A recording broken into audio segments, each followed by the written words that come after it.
Merci beaucoup. The paper is open for discussion in French, in English. Qui souhaite poser une question?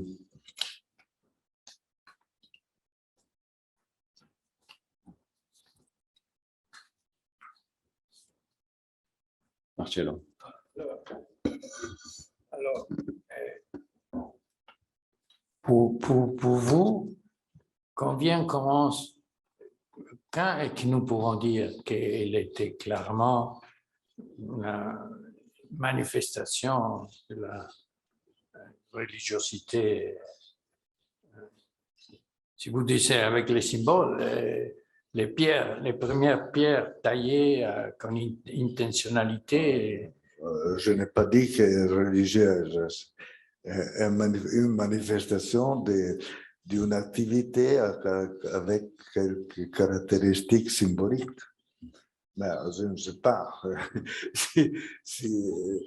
si peut-être, je pense que un signe de symbolisme fonctionnel. Le symbolisme est toujours une activité qui est spirituelle, le symbolisme n'est pas matériel, mais le caractère religieux est une autre chose. Et quand commence pour vous? Combien nous savons quelques éléments extérieurs pour dire ça c'est religion? La mort. La mort. Les premières sépultures. Les premières sépultures. Sont de 90 000 ans. Mais quelques pratiques funéraires peut-être être reconnues avant cet âge. Probablement, à l'Aledio, à Tapuerca, on a parlé de quelques rituels funéraires qui pourraient faire penser à quelques conceptions de l'ultra-terreno, d'au-delà. Yves.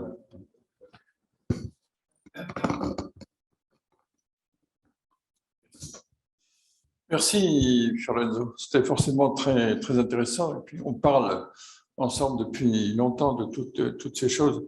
Moi, j'ai peur de ces limites-là. Tout d'un coup, le sens religieux, à partir d'une certaine étape, il faut toujours laisser ouverte la porte du temps, je pense.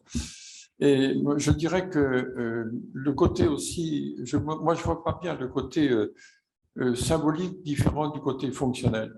Je pense, mais vous le savez bien, depuis longtemps que je l'ai déjà dit ici hier, je pense depuis longtemps que le bonhomme qui a l'idée, le bonhomme ou pas le bonhomme, hein, ou le préhumain, ou le Lucien de Lucie, qui a l'idée de prendre un caillou, d'en prendre un autre, de taper avec l'un sur l'autre et de sortir une forme qui lui est propre, de créer une forme, il a déjà fait un symbole. Et c'est déjà de l'art, c'est de la technique et de l'art. André Leroi-Gourhan, il n'a pas forcément raison, mais disait jamais de technique sans art, jamais d'art sans technique. Et d'autre part, il y a un proverbe africain que j'adore et qui dit il n'y a pas de séparation entre le profane et le sacré. Donc, moi, je suis heureux là-dedans. Je peux nager tranquillement dans mes eaux profondes, mais j'ai peur de mettre le sens religieux tout d'un coup avec les sépultures. Avant les sépultures, on trouve des fosses sépulcrales. Avant les fosses sépulcrales, qu'est-ce qu'on trouve? Peut-être des traitements des ossements. C'est difficile de dire avant c'est pas ça, puis tout d'un coup maintenant c'est ça.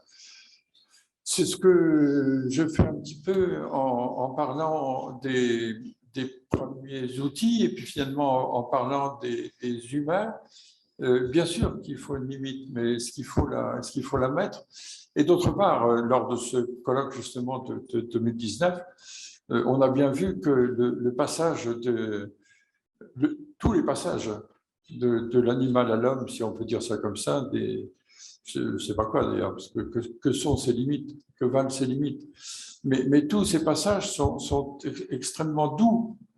Il n'y a pas de avant c'était comme ça et maintenant c'est comme ça. C'est vraiment progressif, c'est beaucoup plus quantitatif que qualitatif. Donc voilà, je voulais faire juste une remarque sur les limites. Enfin, les limites me font peur. Mais dans le produit de l'homme, de ce que nous appelons homme, nous voyons des signes d'activité que nous ne voyons pas dans le niveau précédent. Me semble. L'industrie comme manufacture intentionnelle, on la reconnaît chez l'homme, chez le genre homo habilis, homo rhodophensis. Oui, mais on aura des surprises, hein, parce qu'on parle de plus en plus et de mieux en mieux de l'intelligence animale. Et c'est vrai qu'il y a un progrès, il y a un passage vers des formes plus importantes, de même qu'on a vu ce matin avec Dan Johansson, l'augmentation de la taille du cerveau et de la complexité du cerveau et de l'irrigation du cerveau. Et tout ça, bien sûr, a un sens, mais difficile de dire, encore une fois, avant et après, quoi. Mais dans les animaux, il n'y a pas un progrès.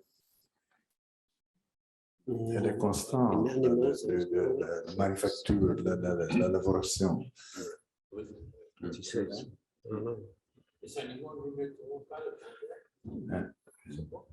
Il y a une différence qualitative, à mon avis.